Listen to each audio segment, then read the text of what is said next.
Hi, I'm Addison K. Witt, Poet Laureate of the Defense of Democracy and host of this podcast. The attack on America's public school system isn't slowing down, but neither are we. Here you'll meet authors, educators, students, and defenders from across the country who aren't just sounding the alarm, they're answering it. You'll be informed, you'll be moved, and if we've done our job right, you'll be ready to stand with us. This is the Defense of Democracy podcast. Let's get into it. Hello, friends, families, and allies. Welcome to the Defense of Democracy podcast. I'm your host, Addison K. Witt, Poet Laureate of Defense of Democracy. I believe books are more than stories. They're lifelines. They carry voices across generations, across divides, and into the hands of young readers who are still discovering who they are. That's why today's conversation feels especially urgent. My guest is Ashley Pérez, a scholar, novelist, an advocate for readers' rights. She's the author of Out of Darkness, a book both celebrated and censored, and most recently, Band Together, Our Fight for Readers' Rights. She also directs the Unite to Read project at Ohio State University, helping young people and communities defend access to diverse literature. Ashley, welcome to the conversation. Thank you so much. I'm so happy to be here. It's a pleasure. We've had an opportunity to chat just a little bit. There was a lot of great things we said a moment ago, and so hopefully we get to bring all that into this conversation. Let's begin not with your credentials, but with your story. What first drew you into literature as both a scholar and a novelist? Yeah. Well, I've always been an avid reader, like a lot of writers. I spent a lot of time in libraries and sort of I have this tremendous respect for the librarians in my very small, very conservative town, in East Texas where I grew up, who were, never batted an eye when this little fourth grader was walking around, lugging big books that I wanted to read. And so I think that's, there's something about having our own rich and weird encounters with different texts that, defines a sense of the importance of readers' autonomy. I think I feel really strongly about that for my own children, for my students, my past and present. So I think that those early reading experiences are important, but the most pivotal experience shaping me as as a writer, as an educator, and frankly, as a human being, were my experiences teaching high school students in Houston, Texas. This was back in 2004. And I'm often telling this story just to emphasize for my students, when we went to the school library, what was missing. And I taught primarily Black, Latinx, and Asian American students, and the poverty of representation. Even though our media specialist collected everything that she could, the books just weren't there. They didn't exist. And over the past 20 years, writers like me and many others have worked to diversify what's available on the shelves. But I saw my students hungry for representations of lives like theirs, but also for representations that communicated the dignity and belonging of all kinds of people. And I think that's one of the important things to emphasize. It's not just about, seeing yourself. It's about seeing a wide range of representations that that uplift the experiences of all kinds of people. And of course, in 2004, young adult literature was heavily dominated by white, cisgender narratives representing middle-class people and heterosexual relationships. And, that needed to change. And authors like me worked to change that. But I also believe really strongly that what we've seen in recent years with attacks on books is very much about attempting to roll back that progress, to erase the diversity that's both real in our society and that has been hard won on the shelves. Wow, there's so many jewels in what you just expressed that I want to delve into so many. First of all, I'll start with this here. What part of East Texas are you from, or did you grow up in? In Kilgore, Texas, so it's oil country. People, anybody who has like drill team connections, the Kilgore College Rangerettes were very famous. They're like a high stepping, I don't know, kind of Oh, I team. know them You know the well. Rangerettes? Okay. I'm from Tyler, Oh my Texas, gosh! So and so we 40 had the minutes away. Apaches at Tyler Junior College, and so yes, I know them well. Just down the road. Yeah, Tyler, Texas, one of the librarians there made a valiant effort to keep my book from being moved out of the young adult section. I think that they did ultimately remove it, but it's just down the road. So there you go. Well, there are many things that you said, and I love there was something you said, and I got part of it that it's not just about seeing yourself reflected, but the scope of what is possible when you have access to information, more books, and you're able to expand that imagination and your sense of reality or knowledge of the world. Yeah, basic recognition. I mean, I think that this is one of the things that I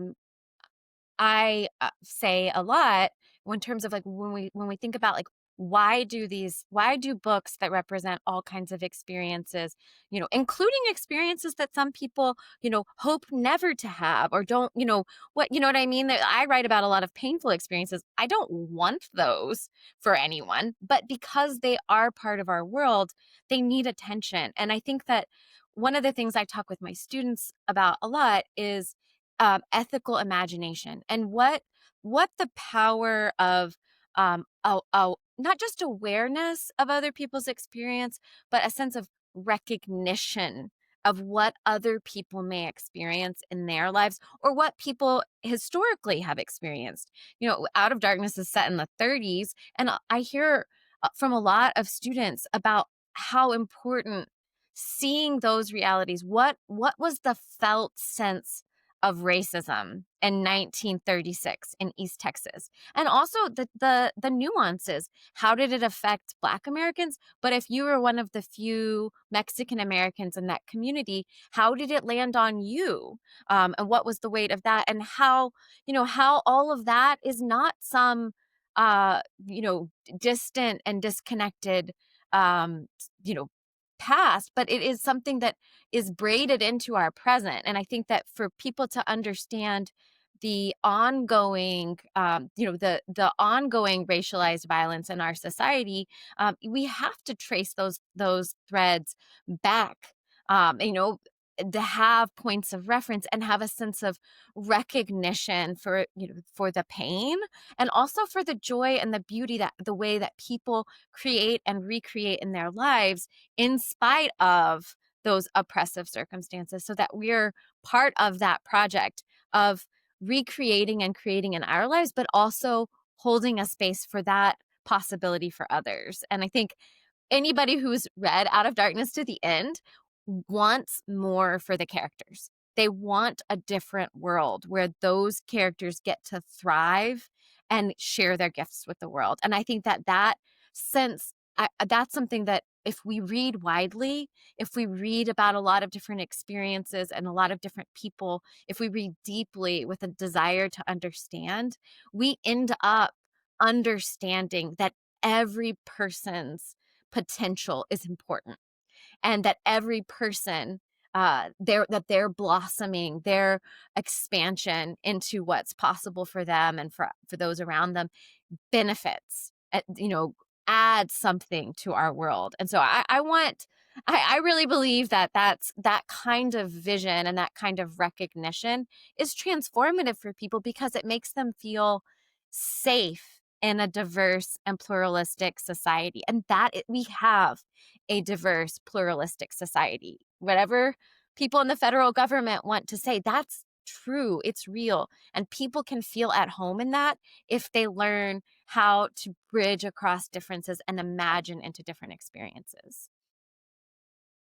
Read deeply with a desire to understand is indeed transformative. I love that. That's what I take away from what you just said. That's good stuff. Okay, you are a professor, director, researcher at Ohio State. How does that role inform your writing?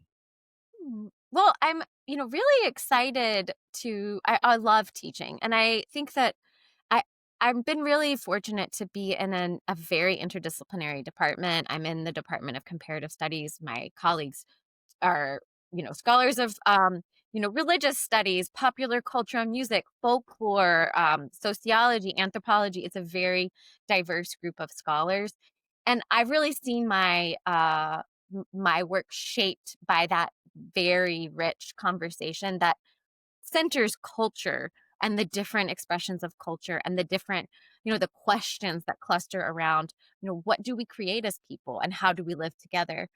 And I will also say, being a professor has been in this time has become interesting because I have had opportunity to bring all of the lessons that I've learned being a heavily targeted author, receiving hate mail and all, and seeing censorship in the K-12 space, um, which began in 2021. We knew it was coming to higher ed. And in Ohio, where I teach, we've seen in the last few years, the state legislature has really put higher education in the crosshairs. And we have last year, the Senate senator made it the number one priority to pass a anti-DEI, restrictive bill to chill important conversations and to create a kind of climate of fear and surveillance in our public universities.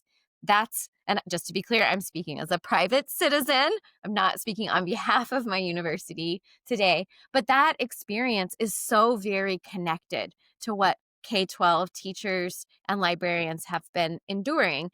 And I am now in the position of I'm a university senator. I, serve on a steering committee that's includes the president of the university. I do everything I can to make the case that a core dimension of our academic responsibility is to thoroughly teach the concepts in our field and not to contract or restrict the discussion out of fear of being targeted for teaching controversial topics. Now, that is a heroic effort for people to hold that wide space for their students, but I think it's our responsibility. And my goal in the spaces where I have influence in higher ed is to help people connect the dots and understand that the censorship happening in higher education, the censorship happening in K-12, the censorship happening at ABC, right? And Yes.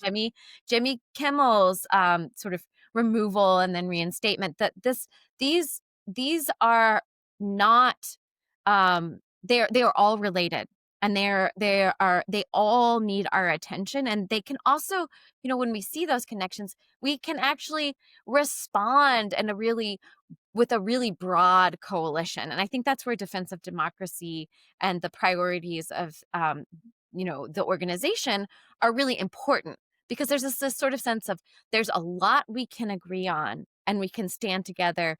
And I'm very optimistic. I find my that intention with the moment a lot, but I have to hope for people to step into that kind of clarity and stand together. So higher ed is just unfortunately for me, in large part, another front of the fight against censorship and the fight for ideas that matter and the fight for books that matter. I agree with that, and it seems that right now, with everything going on in society and much of what you just mentioned, that professors, educators, teachers, authors are literally on the front lines right now in our fight for our democracy and unification of our nation. Because while some people don't believe that we need a unifier in chief to lead the nation, that it can be any person who has whatever belief systems they have, we are the United States. It's in our very name. And it is important to have people that can unify and lead the nation if we're going to represent democracy full out. There has to be unification. And right now, it's those professors and teachers and educators, universities, institutions of higher learning. They're literally on the front lines right now. Yep. It's not a lot of fun, but it's sure important. Everything that's wait, no, one thing I highlight as, one of the opportunities of this time is that everything that was important last year, everything that was important 4 years ago, 10 years ago, is that much more important, and I think people can feel it, and so if you can say, "Wow, what I do today in this classroom really matters," then there can be a sense of greater purpose, that is one gift at a time when there's so much being taken away. To feel that it matters makes all the difference, I think. And that I think that's why my teaching in Houston was so influential to me, is that I knew that those relationships with students mattered, that it mattered that I show up with curiosity and I show up to learn with them. And I want that, I want that for my college students too. Yeah, and that it would have a long-term or long-lasting impact. Let's talk a little bit about your books. Your book Band Together, Our Fight for Readers' Rights comes at this very pivotal time. What what message do you hope it conveys most? Mm. I think about band together as this it's like I think about it as a lifeboat, right? Particularly when I think about libraries like the ones in Tyler, Texas, like the ones in all over Florida, all over Utah, all over Iowa, that have been systematically stripped of stories that young people need to recognize themselves and recognize others. And when I think about what I want for those students, I want them to have a librarian, or a teacher who makes this book available, because this book can rebuild the bridges that have been torn down by those book bans, right? So even if Out of Darkness, Gender Queer, right? All of our books have been removed from that library. If a librarian can put Band Together on the shelf, and there's no reason that they shouldn't be able to, they can help young people find the authors who are missing. They can help them understand what has happened and why. And most importantly, they can help young people know that they have opportunities for action, that there's something to do in response to these losses. So I think that that empowerment piece is extremely important. It's and I think that part of how I had the just incredible contributors to this collection brought so much passion and insight to their writing, and I think in large part because we all care so much about reaching readers, and was an opportunity to rebuild bridges to readers that otherwise wouldn't know that we'd written for them. So I think that idea of understanding the issue, finding the books. I have crammed in more book lists than probably anyone thought possible. And in between the pieces, we have spot illustrations. I'm like, where can we fit one more band book so that there's another title that you see and you go seek out? Yeah. But it's also a really, it's a multi-genre anthology. It's got fiction, it's got poetry, it's got personal essays, it's got graphic narratives. We have wonderful comics artists who contributed, and it has profiles of youth activists and what they've done. People where the book bans are happening, like a banned book club in Central Texas, but also people who have access to every book they could ever want, like Christopher Lau in Brooklyn. He lives in the most diverse, 5 square miles of the nation, and can access any book. And he created an entire YouTube channel to highlight the books that have been going missing in many libraries, because he cares Wow. about access for his peers, right? And so that sense of advocacy that goes beyond an individual person's right to read and extends to, how do I amplify the importance of access for everyone. And so those are, just those are a few of the things that I am so grateful for and proud of in this anthology. Love that, and I love that the pendulum is always swinging, and that when there is oppression or someone is trying to prevent others from access, that people still find a way, that, the water still rises, and you start to see the best of others come out as well, and looking for opportunities and ways to be of service and to help and to be purposeful. I love that. You mentioned your other book, which is Out of Darkness, and it has been both celebrated and censored, as we've discussed. When a book is banned or censored, what kind of feelings and thoughts go through your mind? And you can certainly speak to this personally. Yeah, I mean, I want to say first something about timing because Out of Darkness was published in 2015, so Mhm.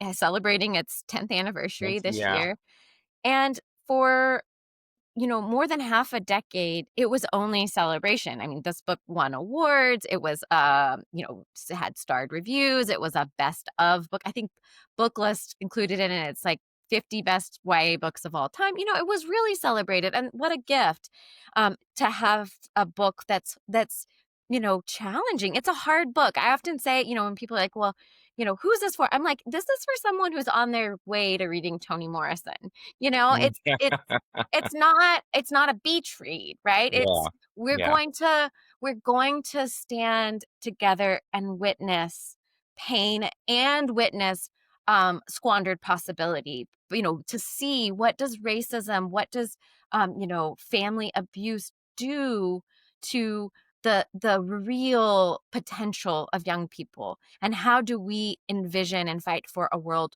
where there's room for all kinds of love, all kinds of families. But I got to have this really nice time of it just being a really special book to a lot of people. And then in 2021, very shortly after the 2020 election, so it's just the very beginning of the year in 2021, the book ban movement really gained steam. And there was a what we would call like this sort of in this new wave of book banning where the the MO is don't read the books, get a list, target a bunch all at once, and target people of color, books by and about people of color, queer people. Go after the difference, go after the diversity. So, book banners lists and this is still largely the case, although they've become savvy about like, oh, let's get more white writers in there so it's not so noticeable. But the lists of books to target were basically the lists of books that we would give people to bring more representation to their collections. And so there was a kind of weaponization of resources against schools and communities. But that was 2021. So, that challenge was unfolding. Then the district did remove my book and a bunch of others from a choice reading program. It was like, kids could choose from 100 or more books. No one was being forced to read anything. But they made the decision to remove our books, and then there was kind of a domino effect, and also a lot of coordination behind the scenes. The Heritage Foundation, Mhm. there were a number of groups that really saw an opportunity with book banning to undermine public schools, to create chaos, to distract from important issues. And school board meetings, especially initially in Central Texas, but it happened all over, they became these like almost like a Jerry Springer type of atmosphere where the more outrageous, the more flashy Yeah. the disruption, the better. And a woman named Cara Bell in Lake Travis, Texas, showed up and presumably commenting about my book, but actually just doing this anal sex rant. Speaking of Jimmy Kimmel, we were talking earlier. Um, Jimmy Kimmel made this video of this mom in Texas ranting in a very unhinged way in a school board meeting. The internet video of the year in 2021, played it a bunch of times, got a lot of laughs. It was internationally viral. And that put Out of Darkness, unfortunately, on every list Yes. where this kind of effort was happening. And it was laughable in certain media spaces. Look at this outrageous person who's fixating on a passage where the author's representing the kind of uh, harassment and objectification that a young Mexican American woman endures coming to a white school. I'm representing it. I'm not endorsing it, Right. but the failure, to just the word cornhole is here. And so this book is about anal sex. Like it's outrageous, but it was effective. In Lake Travis, Texas, police officers came to the school libraries, the middle school and high school libraries where Out of Darkness was, and removed the books. The optics of that are so damaging to, to communities, to people who share identities with the characters. I often tell folks, the part of why they love to target certain books is that in 2021, 2022, at least then, you weren't going to go to a school board meeting and say, I don't want Black kids or Mexican kids in my child's school, but you could hold up this book and say this book is filth, and you broadcast the same message because you're Hmm. stigmatizing the identities of those characters and of kids like them. So, it felt terrible. It's very it was, to your work that you've poured your heart into, to be mischaracterized in this awful way, to be it's just like slime. And more significant than the video itself for me was all of the hate mail, because every time that video was reposted, I mean, I got horrible messages sent to my work, on my work phone, voicemail, um every inbox I have, Instagram, Facebook, what is it? LinkedIn. You don't realize how many inboxes you have until they start filling up with hate mail. Right. So, that was really awful. But I think one of my one of my strengths as a person, and I'm very grateful to have had some of the hard experiences that I've had that have made this possible for me, is that I I don't want painful experiences, but when I have them, I do everything I can to translate them into some kind of positive action. And so once I started, Right. I think that the need to do something in response, not to defend my reputation, but to defend readers, to defend the work that authors do. I think that I that was my way to not be simply paralyzed in the face of all of that hate and the cascade of further book bans. So I started writing about book bans. I did tons of interviews. I also did personal things like I would print out all of the hate mail and then collage it with little snarky comments on it. Band Together actually has like it's illustrated. It looks better than my actual notebook, but I have an actual notebook where I would paste in things, where it would say things like, this disgusting filth being on my children's library shelf, makes me sick. I don't think I can eat for the rest of the day. And I'm like, ooh, Moms for Liberty diet plan, lose weight with outrage. But I have to be playful. I have to Yeah. transform things to not just be crushed. And I think that it's been a process to go from finding those positive actions, to editing Band Together, directing this grant, to steward resources to organizations that are supporting readers' rights, to the most important thing, and this is for every author, is to keep writing. But I was kind of frozen for a while there. I couldn't. It felt so impossible to move creatively, and I'm really proud to be. I finished a novel this summer. I'm going to start revising that with my editor, and that is my best answer to book bans is to write the next novel.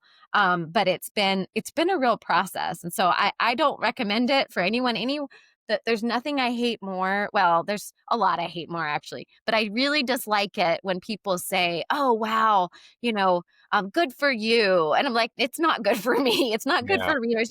People who think being banned is like a badge of honor. It's just, I don't think that's a helpful message. And I understand people are well intentioned when they say that, but I really, what I want is Out of Darkness and other books to just be on the shelves for the kids who want to pick them up and read them. And I believe readers know how to set down a book that's not right for them.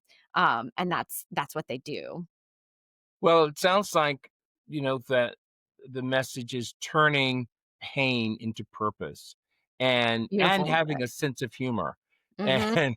and and being able to sort of alchemize the pain of it all into something that helps you see a bigger picture for yourself.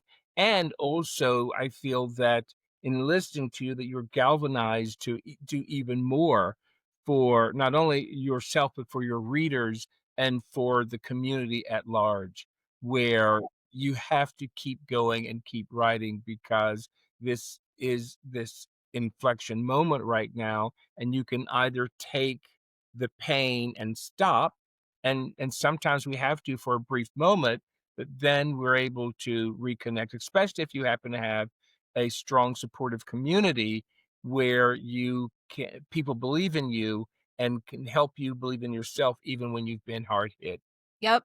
by And that criticism. that is so important. And I think that my partner, my kids, that they see the cost, they see the toll, and also they see why it's important to keep Yeah, advocating. And that's if it, that I think when one of the things that in this time motivates me the most across these different areas of advocacy is I want my kids to see that we don't sacrifice ourselves. We have to work in ways that are sustainable, but I want them to see that every opportunity I have the capacity to take, that it allows me to do something that supports other people and their ability to live free and full lives. I'm going to do it. And I think that, you know, there's a way that sometimes family members, they worry, right? They worry about sure. safety or other things, but I think that we're in a moment where we all need to be supporting each other to see that we always have choices, even as things get feeling cramped in places where there's a lot of repressive activity. Is we still have choices and ways that we can make make the space bigger for each other. Yes. Okay, so I think we can all agree that reading is fundamental, not just as a skill, but as a way of seeing the world, of imagining possibilities, of connecting to one another. Let's talk a little bit more about your Unite to Read project. What impact are you seeing in schools and communities? Yeah. So this project, really works to build, it's to strengthen the network of advocacy for readers and their rights. And it's a higher education grant. So a lot of our work is actually focused on involving students and professors and researchers in the work that is already happening across our organization. So there's some of this is like really practical, like how can we design processes and a workflow so that community members, once trained, can help defend the books? So, Unite Against Book Bans, which is an ALA affiliated resource page, has something called book resumes. And they are these real simple documents that have a book, the cover, the synopsis, the awards that a book won, some excerpts from reviews. It's a tool to highlight the literary merits of a targeted book. Well, when we have thousands and thousands of books being targeted, we need a lot of help.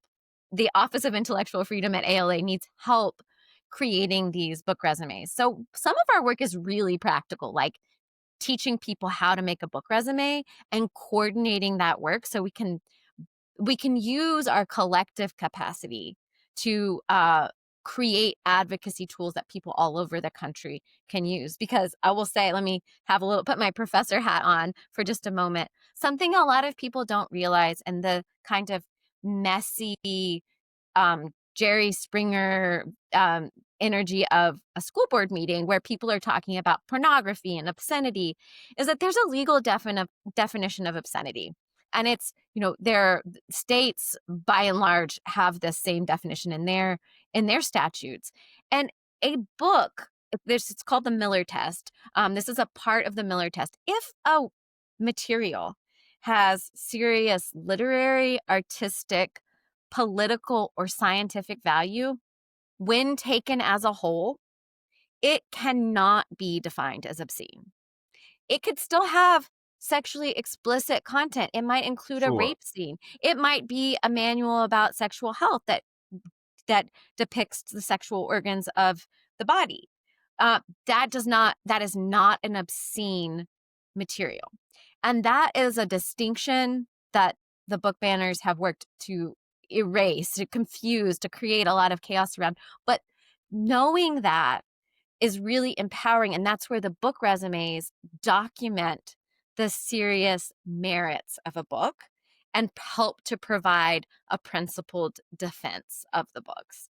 So that's one thing. But there's a lot of other, one other kind of area of programming that I'll highlight is that we want to create spaces for authors to talk about their craft, to have a chance to speak about their So work. important. Yeah, and because once you're super banned, as my now 10-year-old said when he was 7, "Wow, mom, you're super banned." When you're super banned, you know what you get asked to talk about is book banning, not your books, not your art. Right. And so we're working to create, I'm really excited about a partnership with Project Narrative at Ohio State for literary scholars to have conversations with banned authors about their practices and the narrative choices that they made, rather than focusing the conversation on this book's been banned in so many places.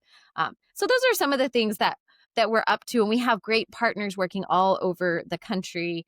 Of course, we've partnered with Defense of Democracy, Every Library, the Highlights Foundation, Brooklyn Public Library, Salt Lake City Public Library.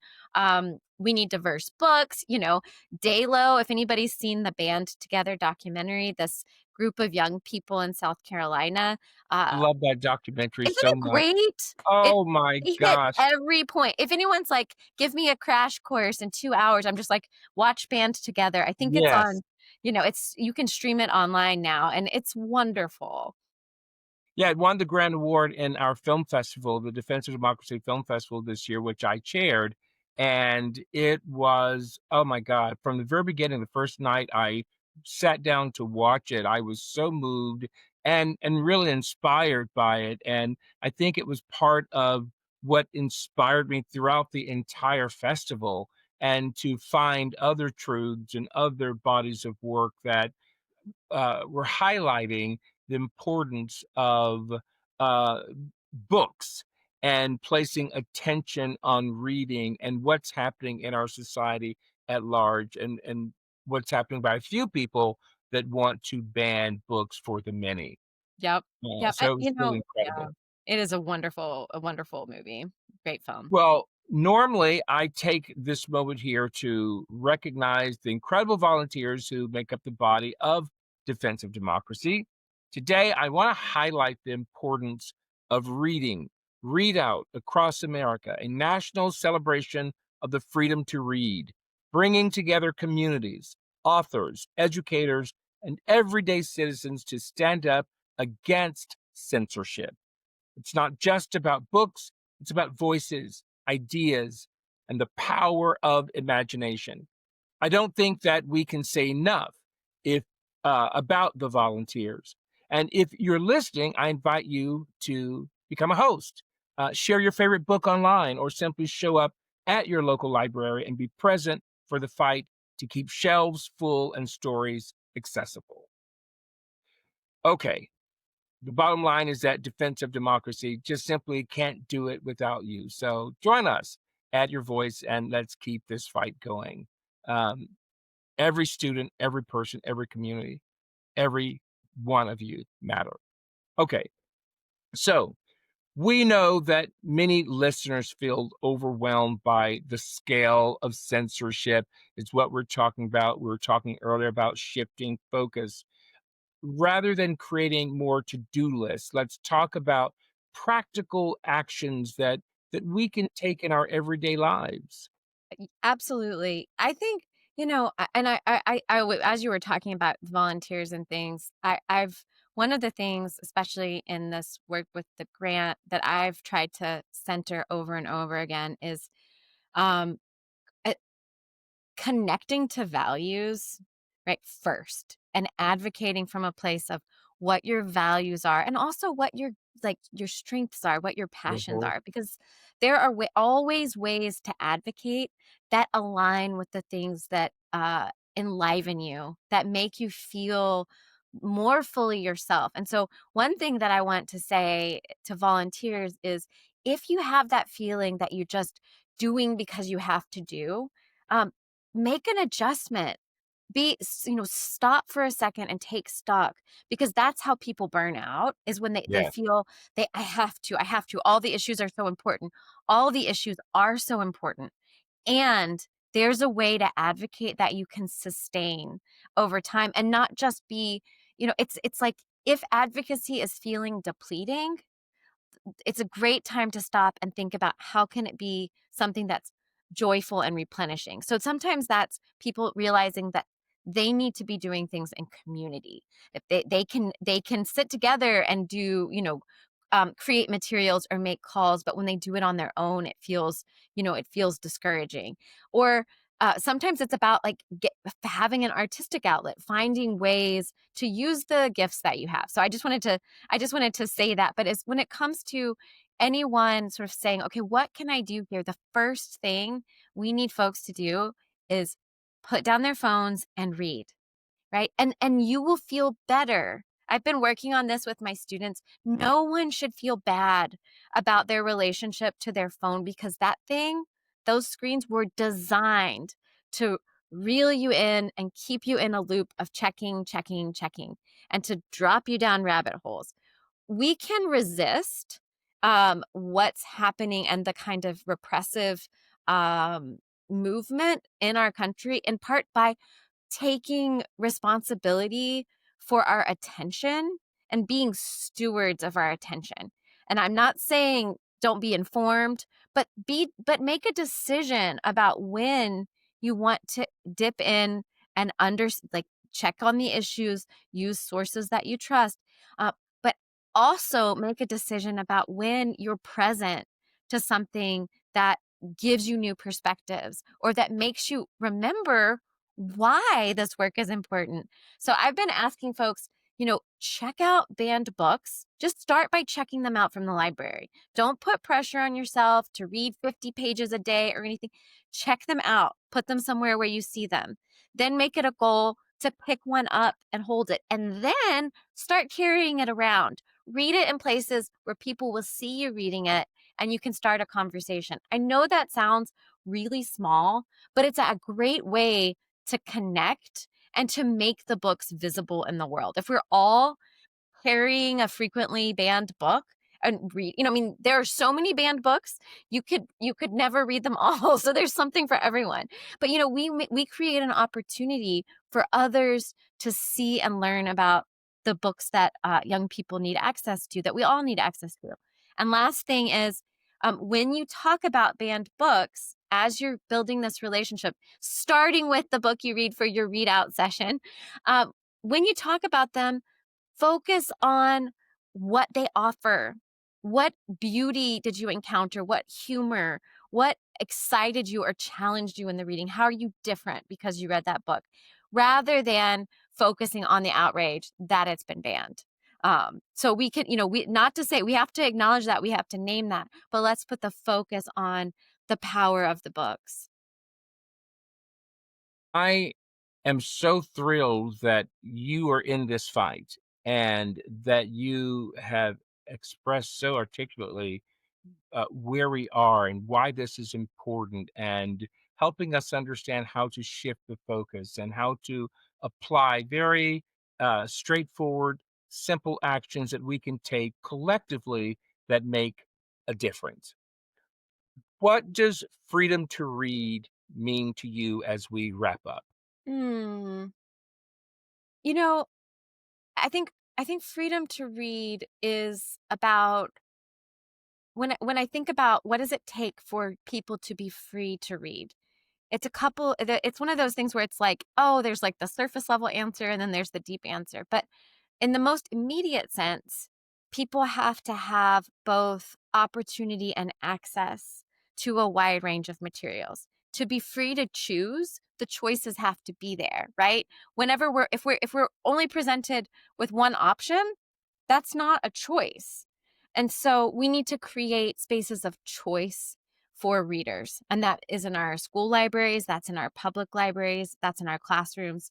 Uh, the another layer of that though is the way that opportunity to uh to open a book is unevenly distributed. Some of us have to work more hours or receive less pay, those kinds of things. And so, you know, being mindful too about how these issues intersect with the what's really an attack on working people at the federal level, right? And thinking about how are we working to fill in the gaps that are, you know, are already sort of strained safety nets have just been ripped wide open. So what do we do, and how do we support folks so that they can have lives in which they have time and opportunity to open a book? Wow, so good. And you see these books behind me. I have rededicated myself to going through and reading. I've read a lot of them, but reading a lot more, and it's fun. And this is such a great time. And for those that are interested in reading, pick up a book. Go to your support your local library, your local bookstores. It really will make a difference for them and also for you.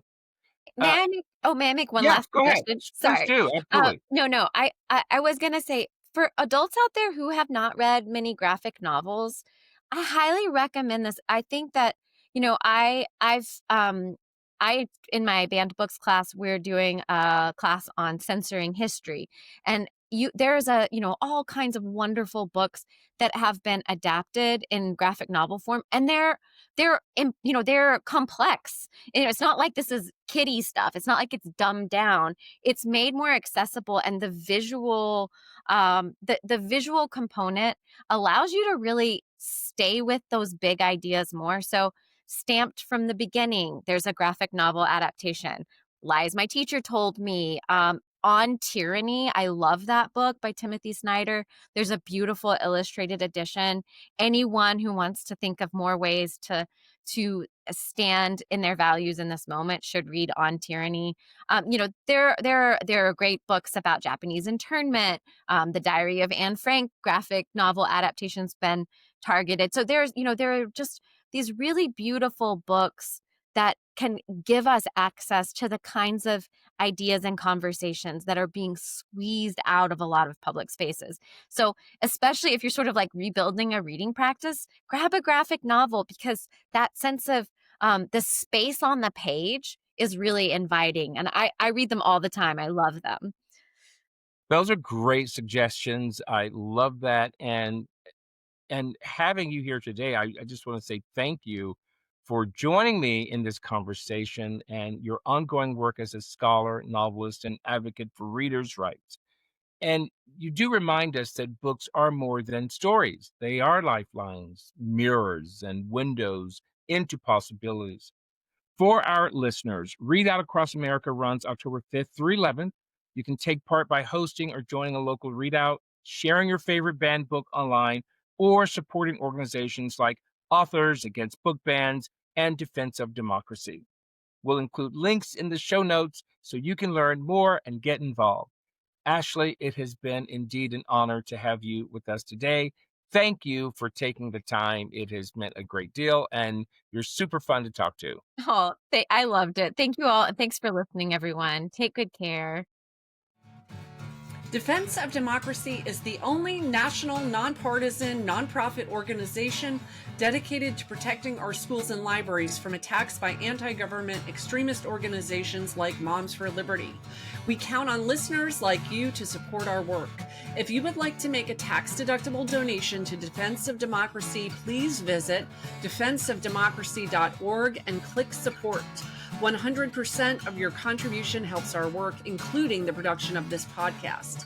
If you are a business and would like to learn about corporate sponsorships of the podcast, which start at $250 per month, please contact info@defenseofdemocracy.org.